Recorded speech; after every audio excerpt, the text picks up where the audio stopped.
is Kate McHugh, and I'm here at the World ADC Summit in San Francisco with Paul Davis, who's the Chief Executive Officer of Quanta Biodesign. And we're here to talk about DPEGs and their potential applications with ADCs. So should we start there? That would be great. Okay. So would you like to give me an overview of DPEGs? Well, what DPEGs are single molecule polyethylene glycols. Typically those materials that are commercially available are large polymers, and so they're mixtures. And so my vision really has been from the beginning is to offer a range of these polyethylene glycols that are single molecules, from very small to much larger. And that's important because in a regulated process and in a drug development process, everybody from the investigator all the way through the FDA wants to know exactly what the drug is. And so one of the problems with incorporating PEG typically has been it's very difficult to characterize. And so actually what I presented today was some data where another company had actually incorporated 4 of our DPEGs into their drug, into their antibody drug, and they have one peak in the mass spec because of the discreteness of our DPEGs that they're using. So that's kind of what I'm doing, what the vision is, and again for me it's really to give the researchers a set of tools that they can use to kind of tweak, or it can become really more fundamental part of the drug, and really to provide a set of tools that covers the gamut of the needs of developing a drug, or in this case an antibody or a targeted drug conjugate. Okay, and then so at this meeting here, I mean, you mentioned that you've already got, the technology's already been used with ADCs, and so are you allowed to talk about your partnerships you have already, or?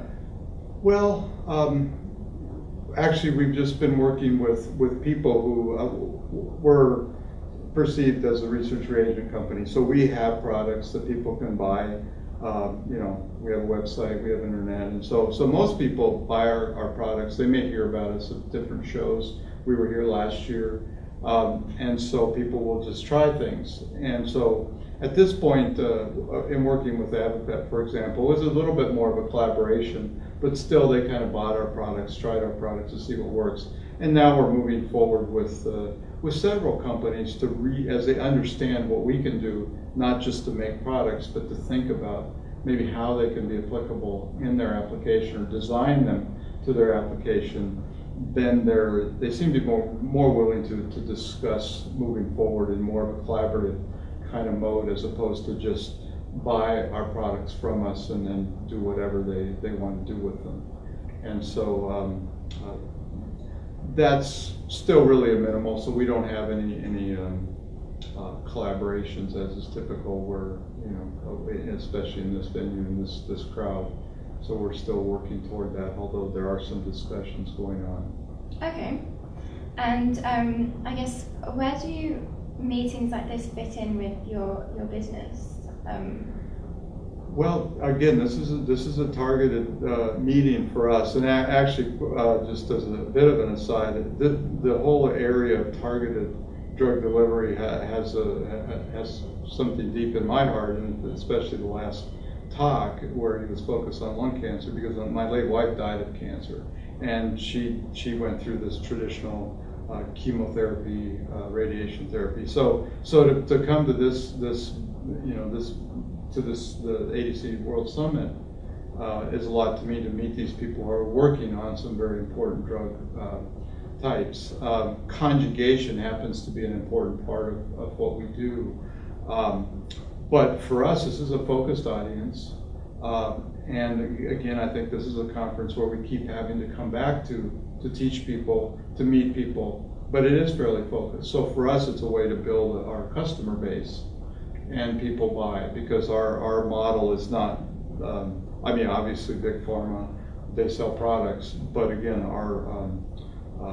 my business model is to sell products even at the research reagent level as a way to generate revenue. So this is a way to expand our customer base, and in fact, even at this meeting, I advertised our secondary antibody conjugates, which with the DPEG built into them, which is a tool that they will use hopefully in actually assaying as they test all the different things they have to do to look at efficacy and whatnot, that these will be tools that they can use to be more effective in maybe choosing the ideal antibody or monitoring the efficacy, because at some point there will be a drug, but there will also be a companion diagnostic so they can see how the drug is working. And so that may be another place we can fit in. So there are a lot of reasons, but again, it's to expand the customer base so that people buy more of our products, or even to give us ideas of what other products we might actually make and build and offer to them. So. Is there anything else you'd like to talk about? No, I'm excited to see the way that this the World ADC Summit has grown and expanded in terms of really the type of people and the type of researchers that it's pulling in, comparing it to last year versus this year. I see a breadth, and you still want to keep it focused, but no, it's been great, and obviously you guys have done a tremendous job of helping us network and integrate, and I think for all of us that's very, very important. So I think it's great. I think the breadth of topics has been important, and so I wasn't as excited about it last year, but this year I think it's been great. And part of that may be just because of people knowing us. A few more customers are here, and I think again the networking and getting people just to be aware of who we are, because we're basically an unknown in many ways, and so that part of it and the way you guys help us in that respect has been really tremendous.